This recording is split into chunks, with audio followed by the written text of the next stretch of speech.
예배 자리에 함께 하신 모든 분들을 주의 이름으로 환영합니다. 이제 다 함께 은혜의 보좌 앞으로 나아가겠습니다.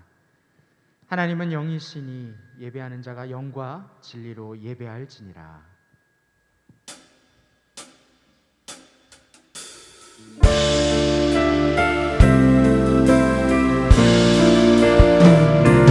주의 영광 이곳에 가득해 우리 성의 주님과 함께 찬양하며 우리는 전진하리. 모든 열방 주 볼 때까지 주의 영광 이곳에 가득해 우리 성의 주님과 함께 찬양하며 우리는 전진하리. 모든 열방 주 볼 때까지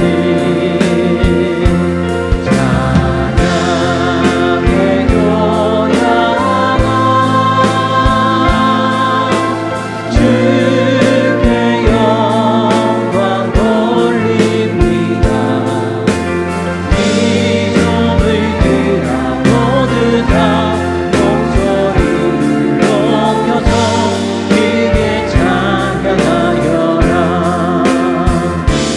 찬양의 교향아 주께 영광 돌립니다. 이 점을 들어 모두 다 목소리 높여서 크게 찬양하여라.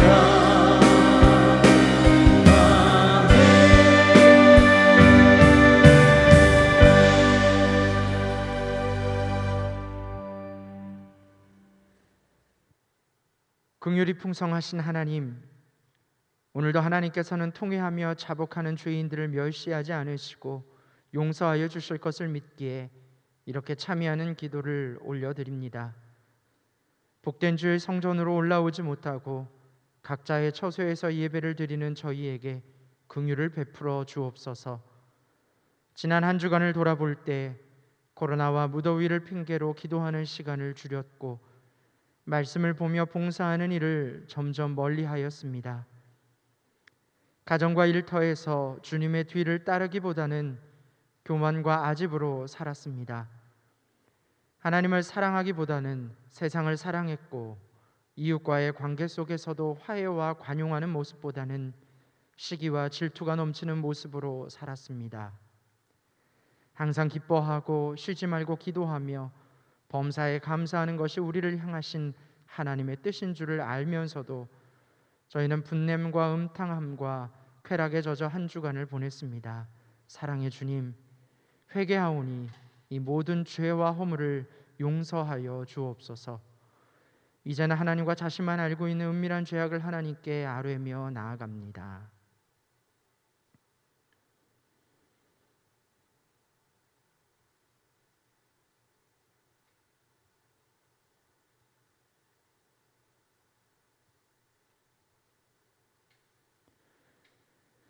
온 마음을 다해 참여하는 자들에게 주시는 용서의 말씀이 여기 있습니다. 그런즉 누구든지 그리스도 안에 있으면 새로운 피조물이라.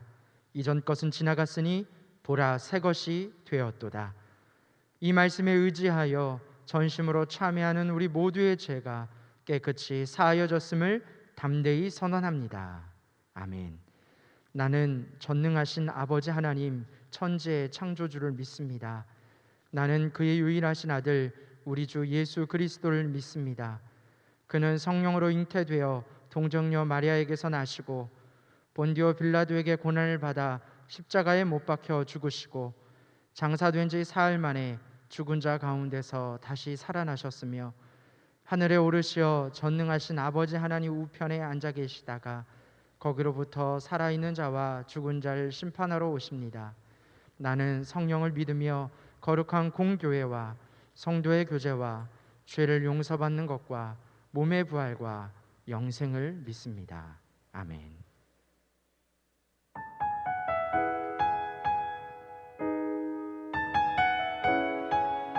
오늘도 우리 영원한 소망 되시고 힘 되시는 그 주님을 함께 찬양하며 나아가시겠습니다. 이 세상을 살아가는 동안에 나의 힘을 의지할 수 없으니 기도하고 낙심하지 말 것을 주께서 참 소망이 되심이라. 하나님의 꿈이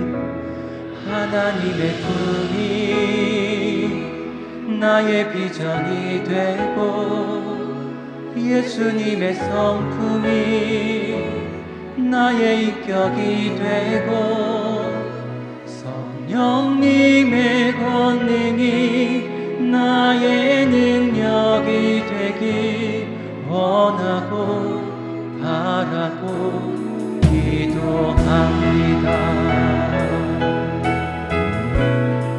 이 세상을 살아가는 동안에 나의 힘을 의지할 수 없으니 기도하고 낙심하지 말 것을 주께서 참 소망이 되심이라. 하나님의 꿈이 나의 비전이 되고 예수님의 성품이 나의 인격이 되고 성령님의 권능이 나의 능력이 되길 원하고 바라고 기도합니다. 주의 길을 걸어간 동안에 세상의 것을 의지할 수 없으니 감사하고 낙심하지 말 것을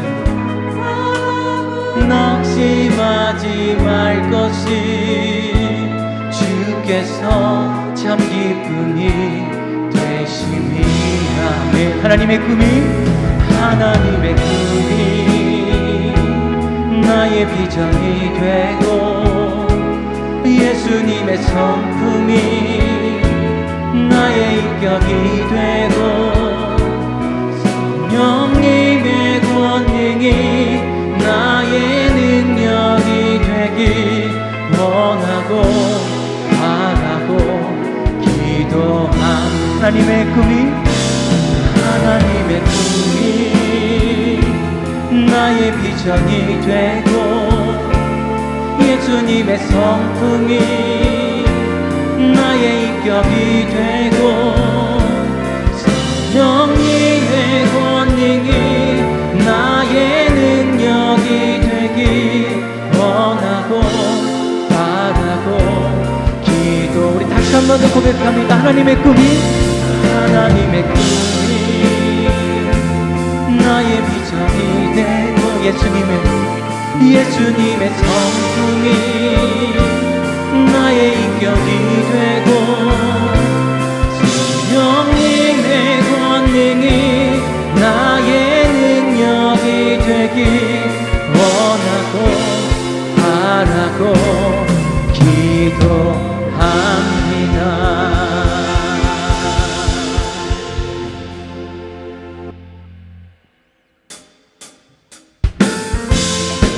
오늘도 그렇게 우리 모든 길을 인도하시는 그 주님을 함께 다시 한 번 더 찬양하며 나아가시겠습니다. 나의 갈 길 나가 예수 인도하시니 내 주 안에 있는 그늘 어찌하리요. 믿음으로 사는 자는 하늘 위로 받겠네. 무슨 일을 만나든지 만사형통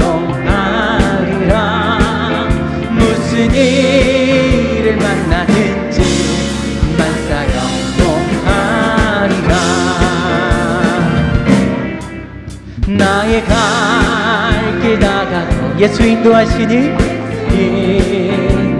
어려운 일 당할 때도 어려운 일 당할 때도 족한 은혜 주시네. 나지 고다 영혼 매우 가라나 영혼 매우 가라나 나의 앞에 반석에서 샘물 나게 하시네. 나의 앞에 반석에서 샘물 나게 우리 다시 한 번 더 나의 앞에 반석에서 샘물 나게 하시네. 나의 앞에 반석에서 샘물 나게 하시네. 나의 갈 길 나가도록 예수님 그의 사랑이 어찌 큰지 그의 사랑이 어찌 큰지 말로 할 수 없도다. 성령 감아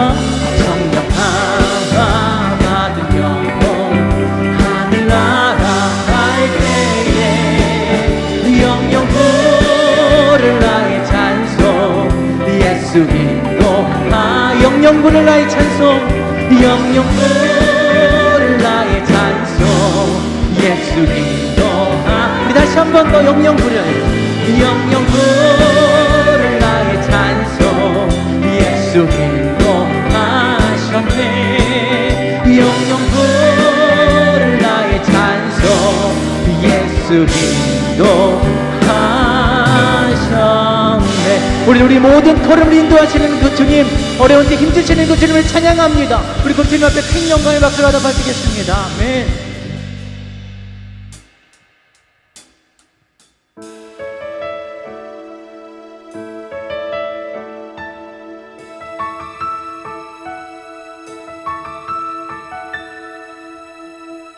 빈들의 마른 풀같이 시들은 나의 영혼 주님이 약속한 성령 간절히 기다리네. 가물어 메마른 땅에 단비를 내리시듯 성령의 단비를 부어 새 생명 주옵소서. 한가운 빗소리 한가운 빗소리 들려 산천이 춤을 추네. 봄비로 내리에서 내게도 주옵소서 주옵소서. 가물어 메마른 땅에 단비를 내리시듯 성령의 단비를 부어 새 생명 주옵소서. 철 따라 우러를 내려 조목이 무성하니 갈급한 내 심령 위 주여 성령을 부어주시옵소서. 부소서. 참되신 사랑의 언약 거기 수 있사오랴. 오늘의 흡족하니 주실 줄을 믿습니다. 가물어 메마른 땅에 단비를 내리시듯 성령의 단비를 부어 새 생명 주옵소서. 가물어 메마른 땅에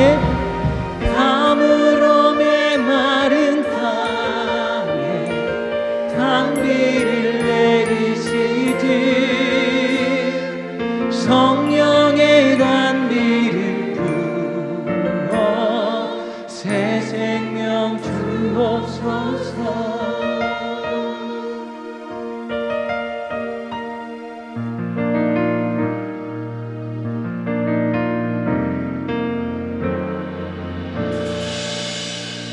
우리 시간 각 처소에서 기도하며 나아가실 때 이 방금 불렀던 이 찬양의 고백처럼 우리의 가난 심령 가운데 오늘도 부어주실 줄을 믿습니다. 예비하신 그 은혜와 자비로 우리 가운데 임재하시고 역사하시고 여전히 인도하시는 그 하나님, 오늘도 우리의 찬양과 경배를, 이 예배를 받아주시옵소서. 우리 이 시간 온 마음 다하여 함께 통성으로 주의 이름 크게 세 번 부르고 함께 기도하며 나아가시겠습니다. 주여 주여 주여, 주님 감사합니다. 오늘도 각 처소 가운데 우리를 불러 모아주시고 살아계신 하나님, 우리 가운데 힘주시고 인도하시는, 우리의 갈 길을 인도하시는 그 주님을 찬양합니다. 하나님, 모든 각 처소 가운데 임재하여 주시옵소서, 역사하여 주시옵소서. 살아계신 그 하나님의 놀라운 성령의 주의 충만하심을 경험할 수 있는 시간 되게 하여 주시옵소서.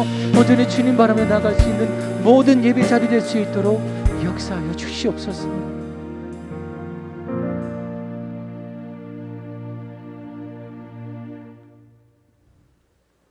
사랑과 은혜가 풍성하신 하나님, 오늘도 새로운 한날을 허락하시어 은혜 가운데 살게 하심을 감사드리옵나이다.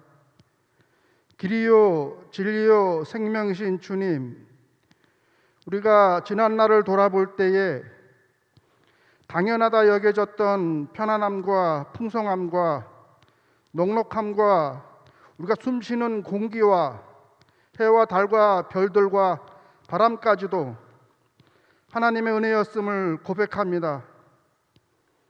지구촌 곳곳에서 일어나는 자연재해, 가뭄과 폭설과 폭우 등 기상이변들이 만연하고 있고, 아직도 소멸하지 않고 기승을 부리는 코로나19 바이러스까지 우리 인간들이 해결하기에는 너무도 부족하고 힘이 미약한 그런 상황입니다.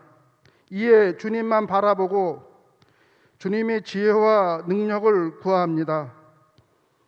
주의 말씀으로 이 땅이 회복되게 하시고 구원이 이루어지게 도와 주시옵소서. 정의와 도덕이 무디어지고 경제가 어려워진 상황에 많은 중소상공인들과 자영업자들, 그리고 누군가의 도움이 절실히 필요한 어려운 이웃들이 고통 중에 목마름을 호소합니다. 주여, 복음의 말씀들이 이 땅을 인도하게 하옵시고 목마른 이들에게 생명의 담비를 내려 주시옵소서. 이를 위해 도시의 영성을 새롭게 하는 교회가 되게 도와 주시옵소서. 방역에 최선을 다하는 고군분투하는 의료진과 방역당국의 지혜와 능력을 더하여 주시옵소서. 또한 이 어려운 와중에 폭우로 인한 산사태와 침수로 인하여 더 어려운 배가 되어 있는 이웃들에게도 주님이 주시는 참된 위로와 평강이 임하게 하여 주시옵소서. 또한 모두가 합심하여 이 어려운 위기를 극복할 수 있는 힘과 능력을 주시옵소서. 나라를 다스리는 유정자들에게 살아계신 하나님을 경외하고 국민들을 잘 이끌고 섬기는 지혜를 더하여 주시옵소서. 코로나19 상황으로 인하여 비대면으로 진행되어지는 모든 교회의 예배 및 여름 행사들 위해 하나님의 섭리하심으로 풍성한 열매를 거둘 수 있게 도와 주시옵소서. 고은 올라 목사님께 신원의 강건함을 더하여 주시어서 무더위를 극복할 수 있게 도와 주시옵시고, 허요한 담임 목사님께 여수와의 지도력과 바울의 영성을 허락하여 안산 제일교회 많은 양떼들을 이끌기에 부족함이 없도록 도와 주시옵소서. 오늘도 사무엘하 6장 6절에서 11절 말씀으로 베레스 우사와 미갈이라는 제목의 말씀을 선포하실 때에 살아계신 하나님의 말씀을 듣는 지혜를 더하여 주시옵소서. 헷세드 찬양단의 찬양과 할렐루야 찬양대의 찬양을 기쁘게 흠양하여 주시옵시고, 교회 곳곳에서 묵묵히 봉사하며 수고하는 주의 종들에게 하늘의 기름진 복으로 채워 주시옵소서. 이 모든 말씀 능력 되시는 예수님의 이름으로 기도드리오며 이제 다 함께 주님께서 가르쳐 주신 기도로 함께 기도하오니 하늘에 계신 우리 아버지의 이름을 거룩하게 하시며 아버지의 나라가 오게 하시며 아버지의 뜻이 하늘에서와 같이 땅에서도 이루어지게 하소서. 오늘 우리에게 일용할 양식을 주시고 우리가 우리에게 잘못한 사람을 용서하여 준 것 같이 우리 죄를 용서하여 주시고 우리를 시험에 빠지지 않게 하시고 악에서 구하소서. 나라와 권능과 영광이 영원히 아버지의 것입니다. 아멘.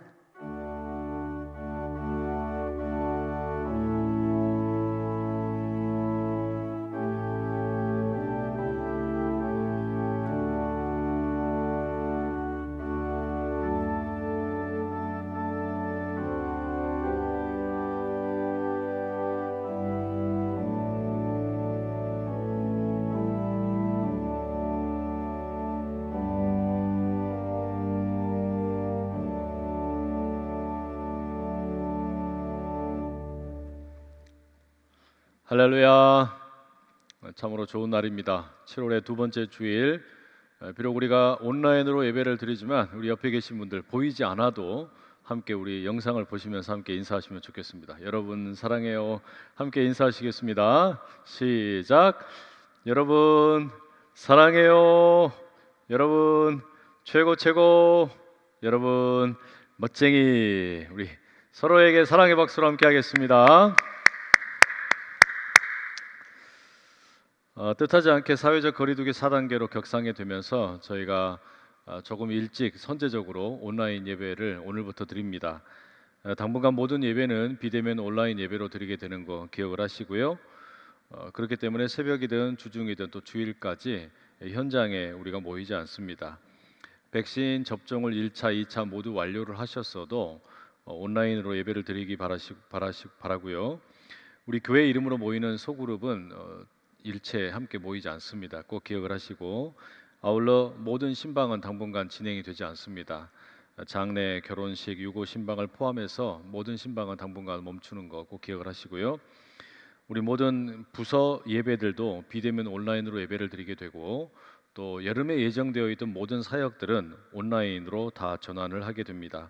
기억을 하셔서 우리가 조금 불편하지만 이 코로나 어찌 보면 가장 큰 위기일 수도 있는데 이 순간들 잘 이겨낼 수 있도록 여러분 함께 적극 협조해 주시기 바랍니다. 다음 주일부터는 이 주일날 예배 시간에 성령의 열매를 주제로 함께 말씀을 나누도록 하겠습니다. 갈라디아서 5장에 나오는 이 성령의 열매에 대한 내용을 조금씩 세부적으로 함께 나누도록 하겠고요. 유치부 여름 성경학교 7월 18일, 25일 2주간에 걸쳐서 유튜브로 진행이 되고 아동부 여름 성경학교는 7월 25일에서 8월 8일까지 주일 오후 2시에 줌과 유튜브로 진행이 됩니다. 13기 뉴라이프 조장 우리 소그룹 리더분들을 찾고 있습니다. 9월 첫 주에 개강을 하게 되는데 뉴라이프 양육 과정을 수료하신 분들 가운데 신청을 해주시면 되겠고요. 9월 5일부터 4주간 동안 매 주일 오후 2시에 줌으로 진행이 됩니다. 매일매일 1인 1 중보 사역 온라인으로 함께 열심히들 참여해 주셨는데요. 시즌 1이 이번 주 목요일 날 이제 종강하게 됩니다. 그리고 시즌 2는 이제 9월 첫 주부터 하반기에 진행이 될 예정이니까 여러분 많이들 또 기도해 주시고 더 풍성한 우리 중보 기도의 사역이 될 수 있도록 함께 응원해 주시기 바랍니다. 우리 교회 소식지 새벽 7, 8월호가 카카오 채널을 통해서 받아보실 수 있겠고요. 성도의 소식입니다. 오늘 꽃꽂이 봉헌은 육교구 윤주남 안수집사님, 김현숙 집사님 가정에서 자녀들 임용고시 합격 감사함으로 드리셨습니다. 축하드리고요. 장례 가운데 있는 가정들이 많이 있습니다. 우리 7교구 한종순 권사님의 남편 되시는 최종환 집사님 하나님의 부름을 받으셨습니다. 1교구 임종숙 권사님 부친상, 8교구 박숙희 집사님 시모상, 11교구 최정월 권사님 남편상, 모든 장례 가운데 있는 가정들 가운데 우리 하나님의 위로가 함께 하시기를 빕니다. 21교구 안성훈 김진아 집사님 가정 등남하셨고 또 축하드릴 일이 있네요. 6교구 김종국 집사님 2021년 모범 중소기업인 정부 포상 국무총리상을 수상했습니다. 축하드립니다. 개업입니다. 12교구 민창기 김한솔 성도님 로운 세무회계 개업하게 되었습니다. 번창하기를 빕니다. 이제 다 함께 하나님의 말씀 경청하시겠습니다. 오늘 우리에게 주시는 하나님의 말씀은 구약 성경 사무엘하 6장 6절에서 11절까지의 말씀입니다. 이제 하나님의 말씀을 봉독하겠습니다. 그들이 나곤의 타작마당에 이르러서는 소들이 띠므로 웃사가 손을 들어 하나님의 궤를 붙들었더니 여호와 하나님이 웃사가 잘못함으로 말미암아 진노하사 그를 그곳에서 치시니 그가 거기 하나님의 궤 곁에서 죽으니라. 여호와께서 웃사를 치심으로 다윗이 분하여 그곳을 베레스 웃사라 부르니 그 이름이 오늘까지 이르니라. 다윗이 그날에 여호와를 두려워하여 이르되 여호와의 궤가 어찌 내게로 오리오 하고 다윗이 여호와의 궤를 옮겨 다윗 성 자기에게로 메어가기를 즐겨하지 아니하고 가드 사람 오벳에돔의 집에서 메어간지라. 여호와의 궤가 가드 사람 오벳에돔의 집에 석 달을 있었는데 여호와께서 오벳에돔과 그의 온 집에 복을 주시니라. 이 말씀은 살아계신 하나님의 말씀입니다. 아멘.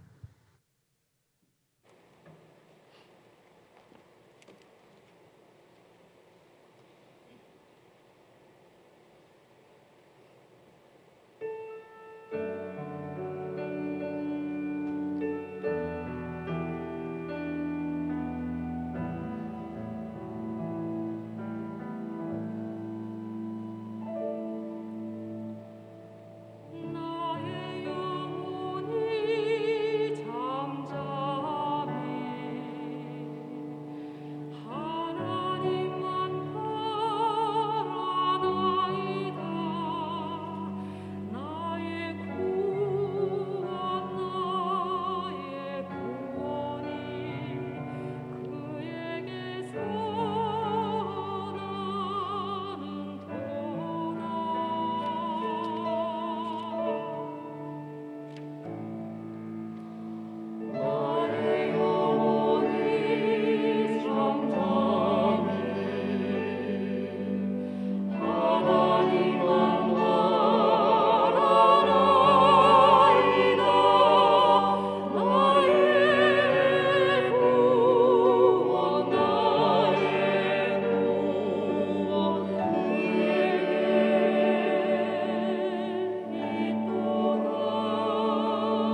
네, 우리 할렐루야 찬양대의 멋진 찬양 감사드립니다. 그리고 우리 헤세드 찬양팀 귀한 찬양 감사합니다. 우리 하나님께 영광의 박수 함께 올려드릴까요?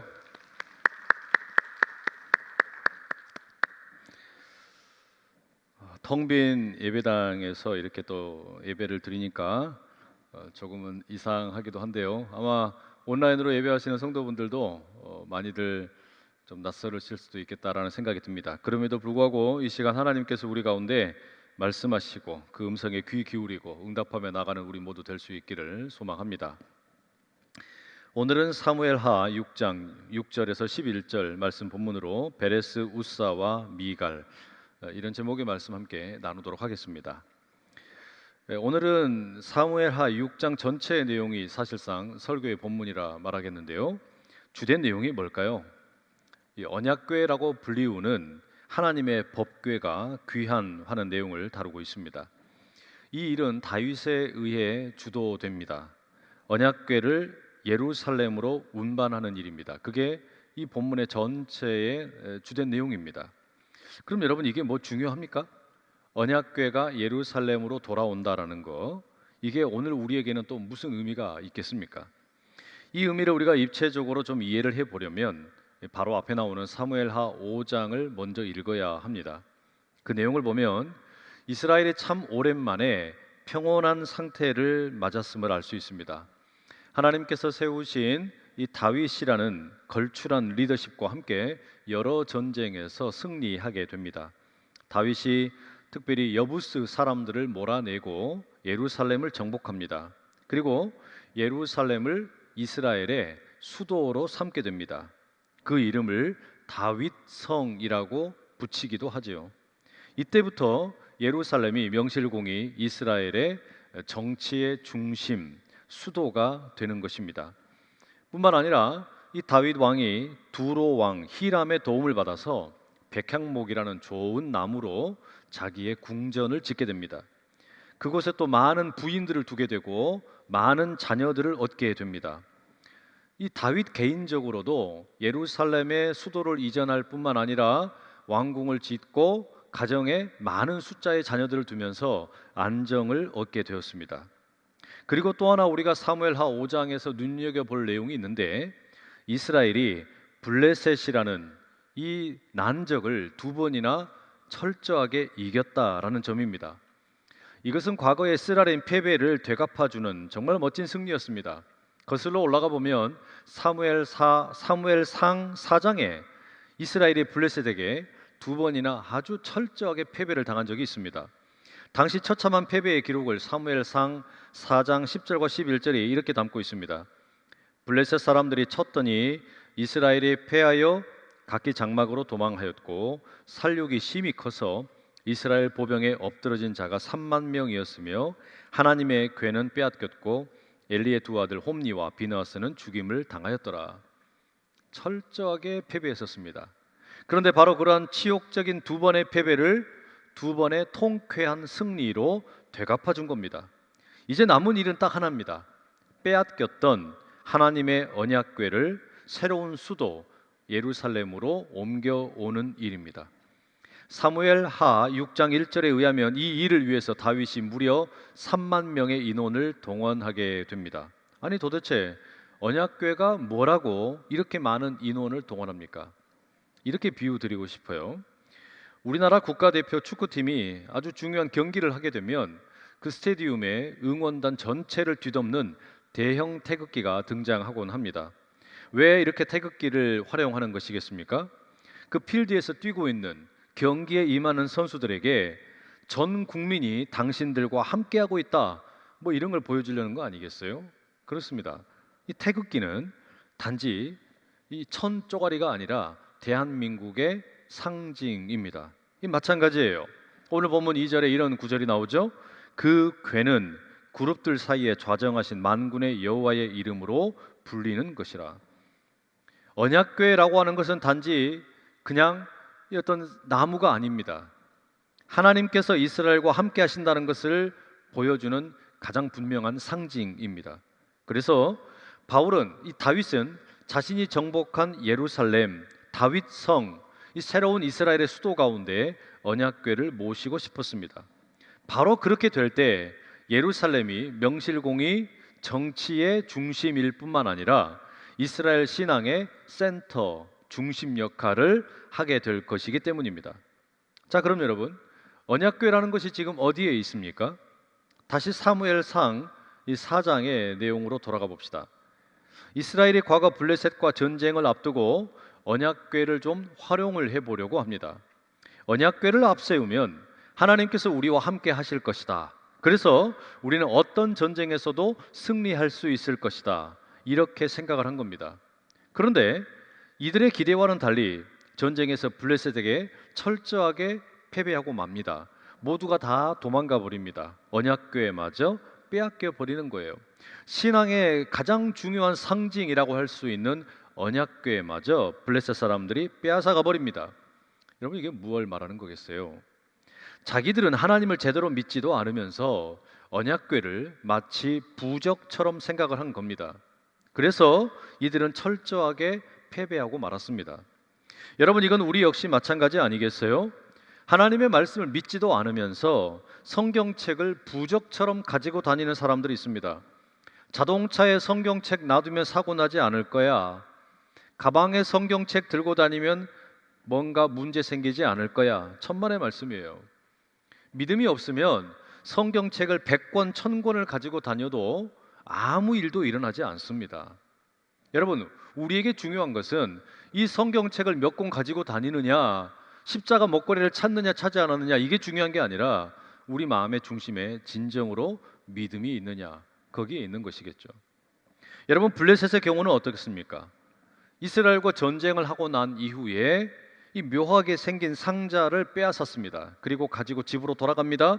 승리를 자축합니다. 이것은 이스라엘에 대한 승리일 뿐만 아니라 이스라엘의 무능한 신 여호와를 우리 블레셋의 신 다곤이 이긴 것이다. 그것을 자축하는 것이기도 했습니다. 그런데 일이 좀 이상하게 돌아갑니다. 이 하나님의 언약궤를 블레셋의 신인 다곤의 신전에 두었는데 이 다음 날 아침에 보니까 다곤의 신상이 엎어져 있는 겁니다. 다시 이렇게 세웠어요. 그런데 이런 일이 또 반복이 되는 거예요. 게다가 심각한 종기 재앙이 온 나라에 창궐하게 되는 겁니다. 아니, 도대체 왜 이런 일이 벌어지는 것일까? 블레셋 사람들이 조사를 벌입니다. 가만히 조사를 해놓고 보니까 이 모든 일은 하나님의 언약궤를 블레셋 땅으로 가지고 온 이후에 벌어지는 일이었습니다. 그래서 이 재수 없는 물건을 블레셋 땅 바깥으로 보내버리기로 작정을 합니다. 서둘러서 언약궤를 수레에 실어서 멀리 보내버리죠.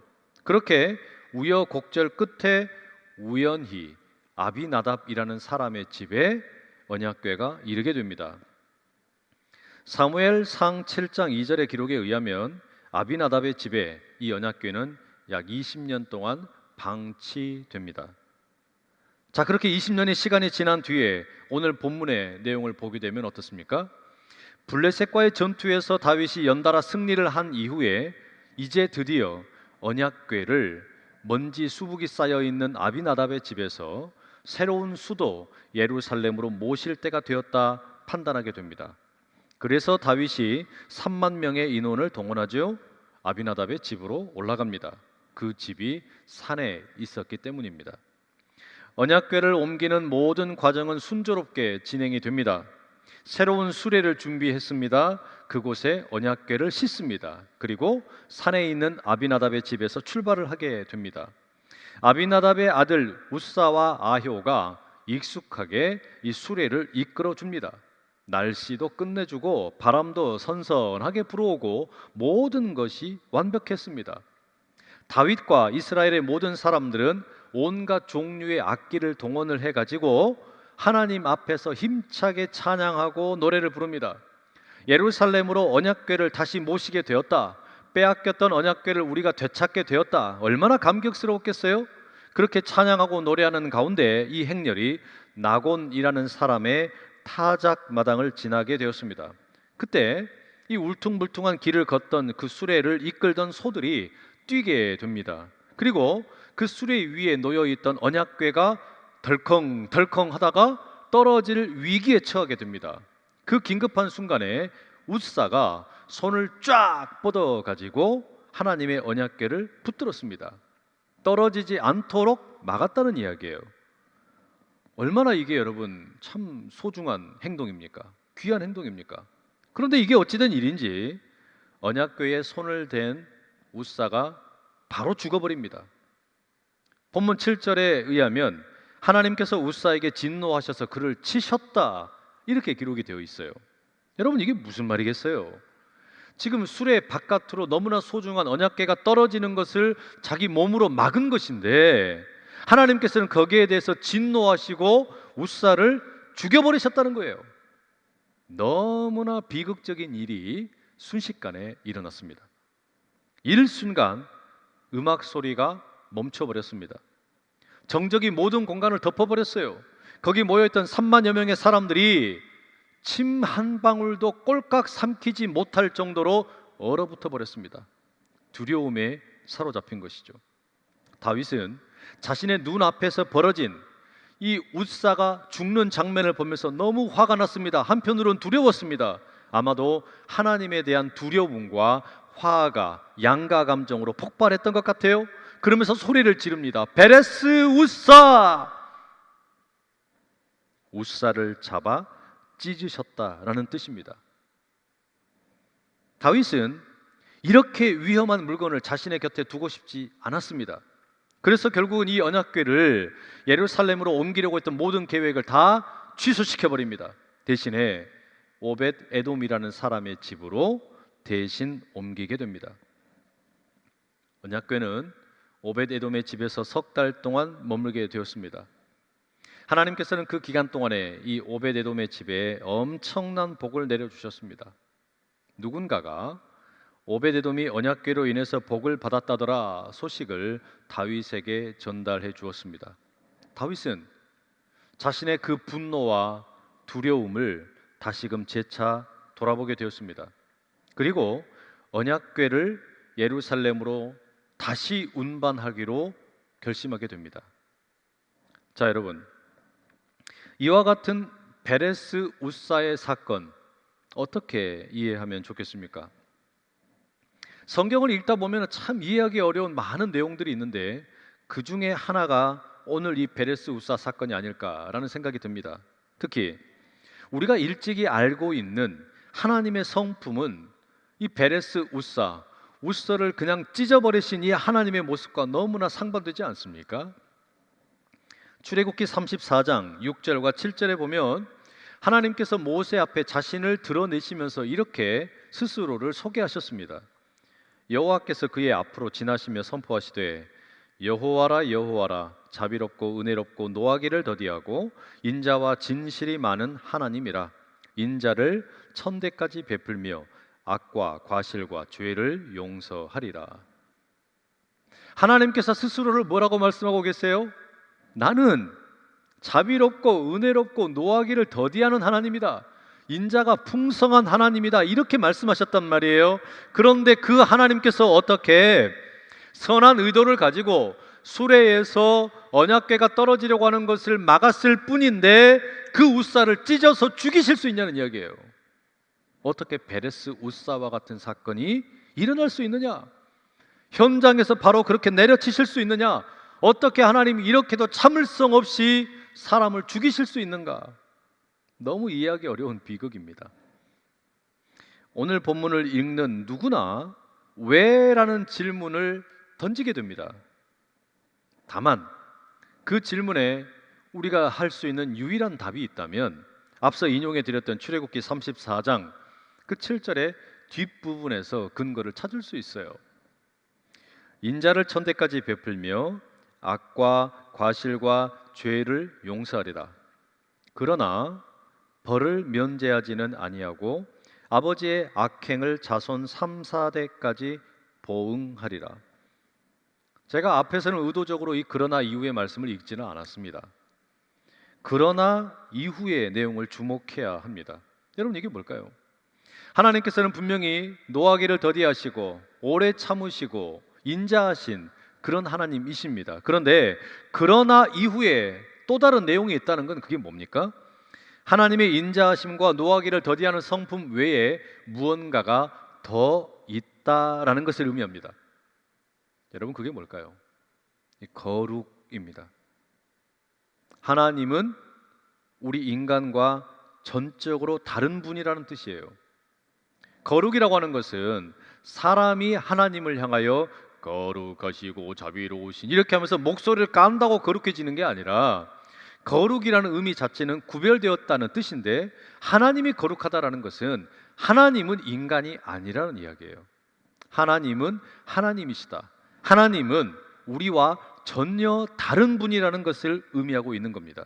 그렇기 때문에 하나님이 거룩하시다라는 그 선언 속에는 하나님을 함부로 대하지 말라라는 의미가 들어 있습니다. 여러분, 우리는 가까운 친구들과 시시콜콜하게 농담을 하기도 하고 장난을 치기도 합니다. 그러나 하나님에 대해서는 그렇게 사사롭게 대하지 말아라. 심지어 여러분, 십계명에서는 뭐라고 말합니까? 하나님의 이름을 망령되게 일컫지 말아라. 그래서 유대인들은 오랫동안 하나님의 이름을 말하는 것조차, 야훼라는 하나님의 이름을 말로 하지 않고 주님이라는 뜻으로 아도나이라고 말하기도 했었습니다. 그만큼 하나님이 거룩하신 분임을 조심하고 또 조심했다는 겁니다. 여러분, 이와 같은 거룩하신 하나님의 인재를 상징하는 게 언약궤예요. 그래서 다른 모든 성물들처럼 언약궤 역시 어떻게 만들어야 하는지, 운반을 할 때는 어떻게 운반을 해야 하는지, 이 구체적인 지침을 하나님께서 이미 주셨습니다. 출애굽기 25장 10절에서 22절에 그 내용이 잘 나옵니다. 간략하게 요약을 하면, 이 언약궤를 운반하고자 할 때에는 수레에다가 옮겨서 운반하는 게 아니에요. 궤의 가장자리에 달려있는 고리에 채를 꿰어서 제사장들이 직접 메고 운반을 해야 합니다. 그게 올바른 운반법입니다. 그렇게 해서 거룩하신 하나님의 임재를 상징하는 이 언약궤를 사람들이 함부로 만지지 못하도록 한 겁니다. 저게 하나님의 임재의 상징이라고 누구든지 그냥 가서 뭐 돌 하루방 코 만지면은 뭐 애 낳을 수 있다 뭐 이런 것처럼 함부로 만지지 못하도록 가로막은 거예요. 그러니 안타깝게도 이 베레스 우사의 사건은 우사라고 하는 한 사람의 가벼운 실수일 뿐만 아니라 어찌 보면 하나님의 거룩을 너무나 가볍게 여긴 이스라엘 모두의 잘못이라 말할 수 있습니다. 다시 본문으로 돌아가십시다. 다윗은 하나님께서 오베데돔의 집에 복을 주셨다는 소식을 듣게 되고 3개월 전에 있었던 베레스 우사 사건을 다시 돌아봅니다. 처음에는 너무나 분노가 일어났고 두려운 일이었습니다. 그런데 이 일을 처음부터 차근차근 복기해 보기 시작을 합니다. 그리고 중요한 지점을 깨달아요. 내가 하나님의 거룩을 너무 쉽게 대하였구나. 하나님이 거룩하신 분이라고 하는 것을 내가 망각하고 있었구나. 이걸 깨닫습니다.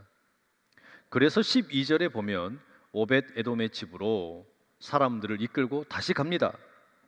언약궤를 예루살렘으로 옮기기 위한 목적입니다. 여러분, 여기서 눈여겨볼 게 뭡니까? 하나님의 궤를 기쁨으로 메었다는 구절입니다. 이제 더 이상 과거 3개월 전에 했던 실수를 반복하지 않습니다. 하나님의 언약궤를 수레에 얹어서 운반하지 않습니다. 이번에는 말씀이 이야기해 주시는 대로 올바른 방법으로 운송을 하게 되는 겁니다. 그 궤의 가장자리에 있는 고리에다가 주어진 채를 꿰고 제사장들이 어깨에 들쳐 메고 옮기는 방법을 쓴 것입니다.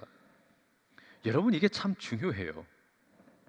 우리가 잘못된 방식으로 하나님의 말씀을 대하였다면, 그러니까 하나님의 말씀을 내가 편한 대로 이해하고 하나님의 말씀을 내가 편한 대로 적용했다면 빨리 돌이켜야 되는 거예요. 내 편의대로 해석하고 적용했던 것들이 있다면 회개해야 되는 겁니다. 수레로 운반할 것이 아니라 고리에 채를 꿰어서 제사장들이 운반하는 것, 여러분, 이걸 깨닫는 게 은혜입니다. 그리고 말씀대로 그렇게 실천하는 게 은혜라는 이야기예요. 여러분, 우리가 말씀을 날마다 상고하고 큐티를 하고 설교를 듣고 성경 공부를 하면서 이와 같은 세심한 하나님의 말씀의 인도하심을 경험할 수 있기를 축복합니다. 다시 말씀을 보세요. 다윗은 이번에도 전심을 다해 이 언약궤를 운반하는 일에 기뻐하며 춤을 춥니다. 온 백성들이 즐겁게 환호하며 나팔을 붑니다. 그런데 묘한 뉘앙스가 있어요.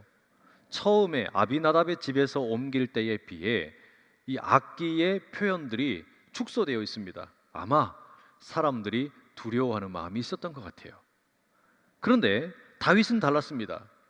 14절 표현을 보면 다윗은 모시로 만든 에봇을 입은 채로 힘을 다하여 춤을 춥니다. 여러분, 이 에봇이라는 게 뭐냐면 쉽게 이야기하면 그냥 속옷이에요. 그러니까 다윗은 이 왕이 입는 그 겉옷, 왕의 어떤 그 복장을 다 내던져버리고 너무 기쁜 나머지 그냥 속옷만 입고 그냥 춤을 추는 거예요. 아싸라비야 하면서 춤을 춘 거죠. 하나님의 임재, 하나님의 영광, 그것을 상징하는 언약궤가 드디어 내가 이제 새롭게 도시로 만든 예루살렘으로 들어온다. 이게 너무 감격스러워서 막 춤을 추는 겁니다. 그런데 속옷만 입고 춤을 추다 보니까 꽤나 이 민망한 상황이 연출되었던 것 같습니다. 이 광경을 왕궁에 있던 다윗의 아내이자 사울의 딸인 미갈이 보게 됩니다. 미갈은 저 다윗이 임금인데 임금의 채통도 제대로 지키지 못하고 백성들 앞에서 막 춤을 추고 이러고 있는 게 영 마음에 들지가 않는 겁니다. 탐탁지가 않았습니다. 왕의 채통을 지키지도 못하고 천한 백성들 앞에서 임금이 막 속사를 드러내고 저급하게 춤을 추는 거, 이걸 보면서 16절의 표현을 빌리면 자기 남편 다윗을 업신여겼습니다.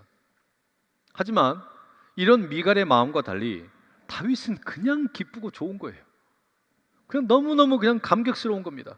그래서 이 언약궤를 예루살렘으로 옮기고 이제는 운반을 다 마친 이후에 뭘 합니까? 이스라엘 백성들 전체에게 음식을 나눠줍니다.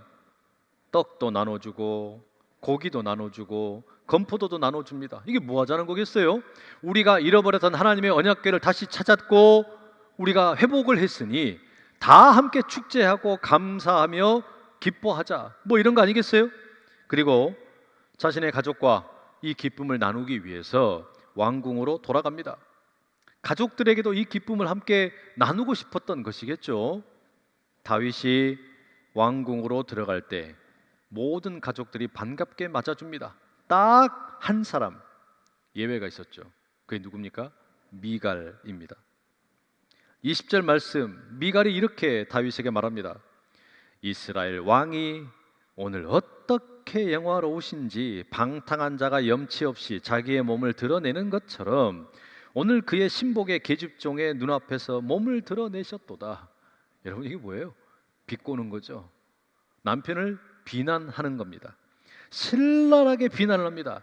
아니 남편, 당신은 왕 아닙니까? 어떻게 왕의 채통도 제대로 지키지 못하고 품위를 지키지 못하고 어찌 그리 추접스럽게 춤을 췄소? 비난을 퍼붓습니다. 아마 이렇게도 이야기했던 것 같아요. 우리 아버지였던 사울이 왕이었다면 절대로 그렇게 하지 않았을 것이요.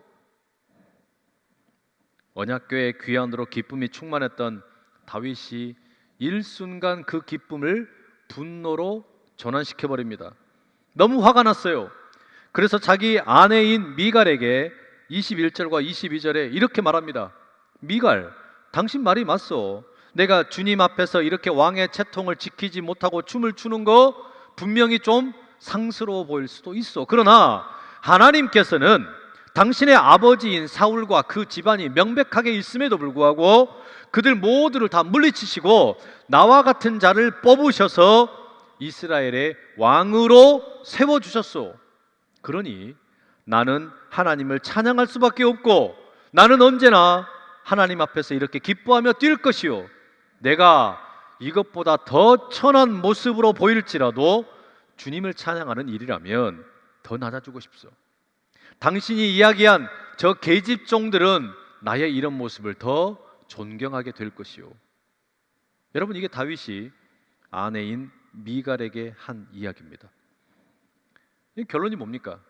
미갈은 이해하지 못했지만 다윗의 이 열정적인 춤, 조금은 저급해 보이는 품이라고는 전혀 없어 보이는 이 춤은 하나님을 향한 자신의 신실한 헌신의 표현이었습니다. 내가 비록 이스라엘의 왕일지언정 하나님 앞에서는 그저 종일 뿐이다. 하나님이 진정한 나의 왕이시다. 그걸 그렇게 감격스럽게 표현을 한 겁니다. 그럼 미갈은 어떻게 됩니까? 본문 23절에 보면 죽을 때까지 자녀를 낳지 못했다 기록합니다. 여러분, 이게 무슨 이야기일까요? 아마 다윗이 그날 이후로 미갈을 가까이 안 했던 것 같아요. 결국 사울 집안은 이렇게 대가 끊어지고 맙니다. 모두가 다 죽었다는 이야기예요. 성도 여러분, 오늘 본문은 우리에게 무엇을 이야기하려고 하는 것일까요? 언약궤가 예루살렘으로 입성하는 가운데, 함께 춤을 추고 노래하고 축제를 하는 가운데, 이 기쁨의 행렬 가운데 두 사람이 비극을 맞게 됩니다. 웃사와 미갈입니다. 이 두 사람은 언약궤가 예루살렘으로 돌아오는 과정에서 비극의 주인공이 됩니다. 한 사람은 언약궤를 너무 쉽게 대했고, 또 다른 사람은 언약궤를 너무 무겁게 형식적으로 격식을 따지며 대했습니다. 한 사람은 하나님을 너무 편안한 친구처럼 대했고, 다른 한 사람은 하나님에게 너무 거리를 두었다는 말입니다. 여러분, 웃사와 미갈의 모습은 우리에게 예배가 무엇인지를 가르쳐 줍니다. 우리는 예배를 통해 살아계신 하나님의 현존 가운데로 나갑니다. 이것은 현장 예배이든지 온라인이든지 결코 다르지 않습니다. 어디에서 예배를 드리든 우리는 살아계신 하나님의 현존으로 나가는 것, 그게 예배입니다. 이것은 결코 너무 가벼울 수도 없고, 반대로 너무 격식만 따지고 체면만 차리는 일이 될 수도 없는 겁니다. 그런데 어떤 분들은 예배를 너무 가볍게 여깁니다. 특히 온라인으로 예배를 드릴 때 그렇게 되기 쉽습니다. 또 어떤 분들은 예배를 너무 격식으로만, 품위로만 따지고 듭니다. 꼭 그렇게 손을 들고 찬양해야 되냐고, 꼭 그렇게 눈물 흘리면서 기도해야 하느냐고, 꼭 그렇게 울고 웃고 할 필요가 있느냐고 말합니다. 여러분, 꼭 기억하세요.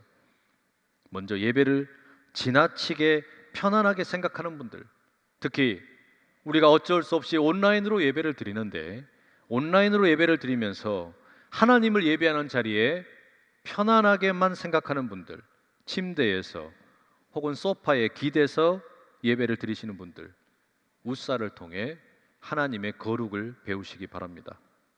하나님은 하나님입니다. 사람이 아닙니다. 또 반대로 예배를 너무 딱딱하고 형식적이고 체면만 중요하게 생각하는 분들, 뭐 그렇게 요란할 필요가 있냐고, 목소리 높여 찬양할 필요가 있냐고, 예배는 격식이 필요하고 채통을 지켜야 된다고 생각하는 분들, 미갈을 기억하십시오.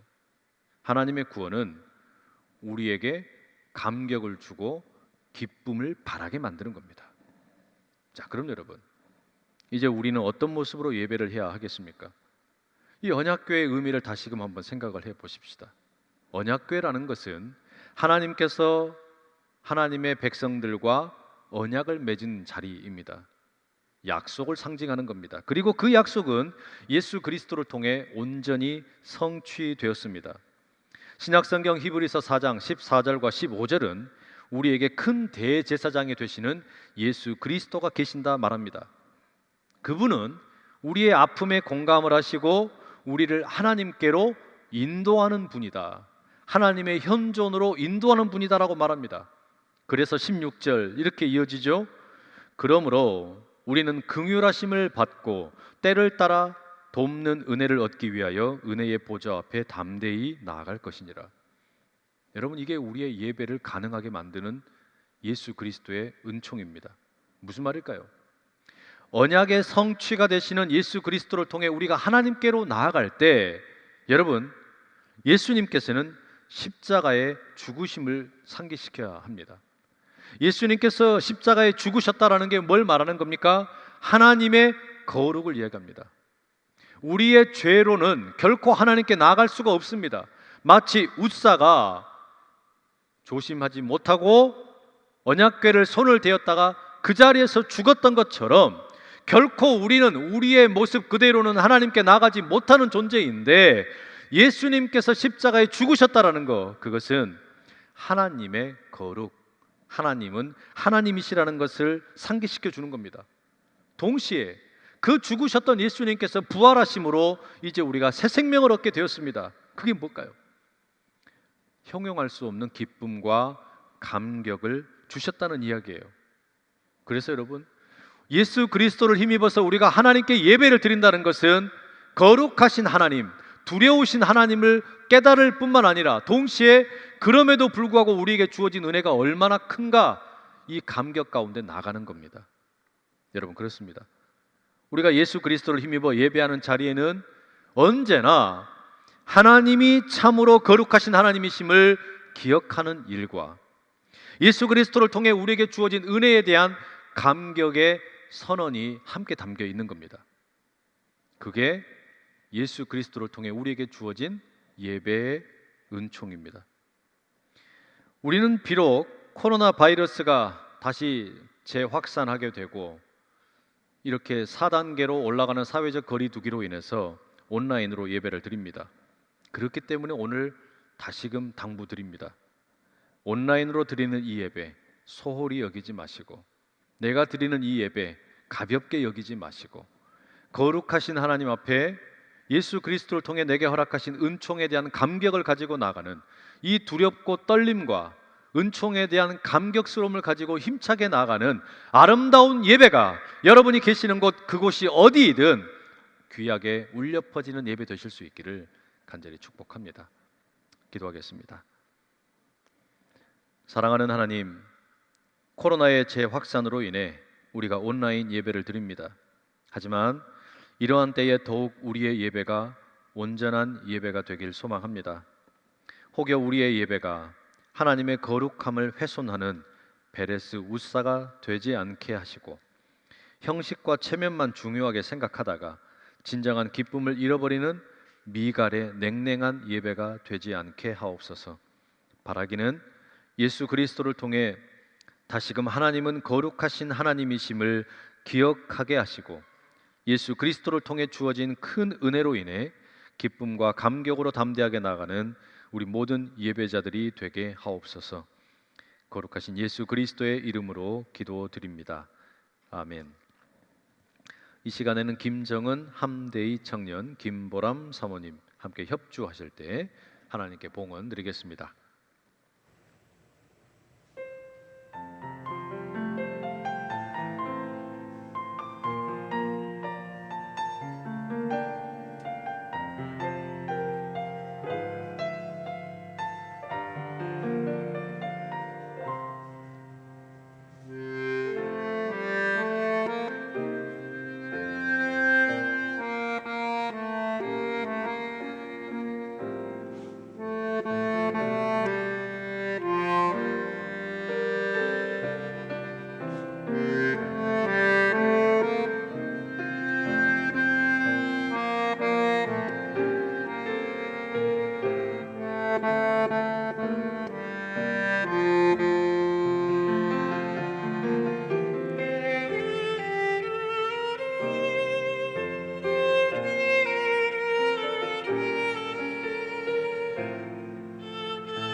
우리 김정은 청년이 이 반도네온이라는 좀 생소한 악기를 이렇게 전공을 하면서 유학을 하고 있는 중인데, 또 다시 유학을 떠나기 전에 우리 함께 이렇게 찬양으로 함께 해주셨습니다. 다시금 여러분 계신 곳에서 박수로 응원해 주시기 바랍니다. 사랑하는 성도 여러분, 우리가 내일부터 이제 사회적인 거리두기 4단계로 어찌 보면 최고 단계로 격상이 되었는데, 이 기간이 뭐 2주가 될지 또는 3주가 될지 4주가 될지 모르겠습니다. 이 기간을 보내는 동안에 어떠한 형편에 되었든 현장에 나오지 못하고 온라인으로 예배를 드릴 때 내가 지금 하나님의 현존 가운데로 나가는구나, 하나님의 언약궤가 내게로 다가오시는구나, 그 감격 가지고 그 하나님의 거룩을 기억하고 또한 하나님이 내게 베풀어 주신 은혜를 기억하면서 힘차게 예배하는 우리 모든 성도님들 다 되실 수 있기를 간절히 축복합니다.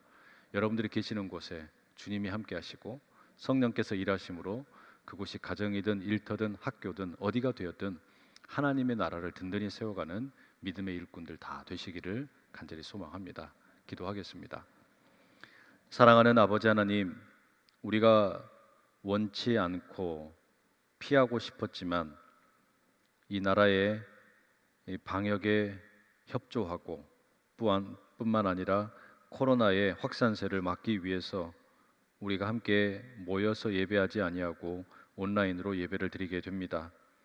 하나님 기억하여 주시되 온라인으로 예배를 드릴 때 우리의 마음이 가벼워지지 않게 하시고 하나님을 너무나 편안하게 대함으로 이 드리는 예배, 하나님은 하나님이심을, 거룩하신 하나님이심을 잊어버리지 않게 하시고 예수님께서 십자가에 죽으심으로 그 거룩하신 하나님 앞에 나아가는 우리 모든 죄인들을 대신하여 죽으심과 또한 부활하셔서 우리 모두를 위하여 새 생명을 주심을 기억하고 그 거룩함과 기쁨의 감격을 가지고 함께 나가는 우리 모두 다 되게 하여 주시옵소서. 온라인으로 드리던 예배든 현장에서 드리는 예배든 커다란 감격과 기쁨 가운데 이 한 주간을 살아내는 귀하고도 아름다운 은총이 있게 하여 주시고 하나님께서 우리를 향하여 지금도 일하고 계신다는 사실을 잊지 않게 하시고 특별히 코로나의 엄중한 상황 가운데 힘써서 수고하고 애쓰는 모든 분들 기억하여 주셔서 저들 가운데 하늘의 은총으로 가득 덮어 주시옵소서. 그 주님을 향한 우리의 신앙의 고백으로 이 시간 귀한 예물을 드립니다. 소득의 10의 1을 구분하여 11조 예물을 드리고 주정예물, 감사예물, 일천번제, 성전 봉헌, 교육과 선교와 사회복지와 성전의 꽃꽂이를 드립니다. 이 모든 예물 주님 기뻐 받아주시고 하나님을 향한 우리의 드림의 예배이오니 주님께서 친히 흠양하여 주시옵소서. 예배를 보이지 않는 손길로 섬기는 모든 분들 기억하시사 하늘의 상급이 가득하게 하시고 특별히 우리 환우들을 기억하시되 몸이 연약한 이들, 마음이 상한 이들, 경제적으로 궁핍한 이들 모두 가운데 우리 주님의 특별하신 은총과 만지심으로 회복의 역사가 있게 하여 주시옵소서. 군에 있는 자녀들, 유학 중인 자녀들, 대학 입시 준비하는 수험생들, 취업과 결혼을 위해서 기도하는 자녀들, 태의 문이 열리기를 위해서 기도하는 이들 모두 다 기억하여 주셔서 가정 같은 교회, 교회 같은 가정 이루어가게 하여 주시고 날마다 천국 잔치가 펼쳐지는 교회 되게 하여 주시고 도시의 영성을 새롭게 하는 그리스도의 몸된 교회 되게 하여 주시옵소서. 오늘도 우리 각자에서 드리는 이 예배를 기뻐 받으시고 우리 가운데 더 크고 놀라운 일을 행하시는 주님만을 사모함으로 나가는 모든 하나님의 백성들 일일이 기억하여 주시옵소서. 이제는 우리 주 예수 그리스도의 은혜와 하나님의 사랑과 성령님의 교통하심이 거룩하신 하나님 앞에 두렵고 떨림으로 베풀어 주신 은혜의 기쁨과 감격으로 온전하게 예배하며 나가기를 다짐하는 모든 하나님의 사람들 머리 위에 저들의 가정과 일터와 생업의 모든 터전과 1,500여 개 모든 기업 위에 영원히 함께 하시기를 간절히 축원하옵나이다. 아멘.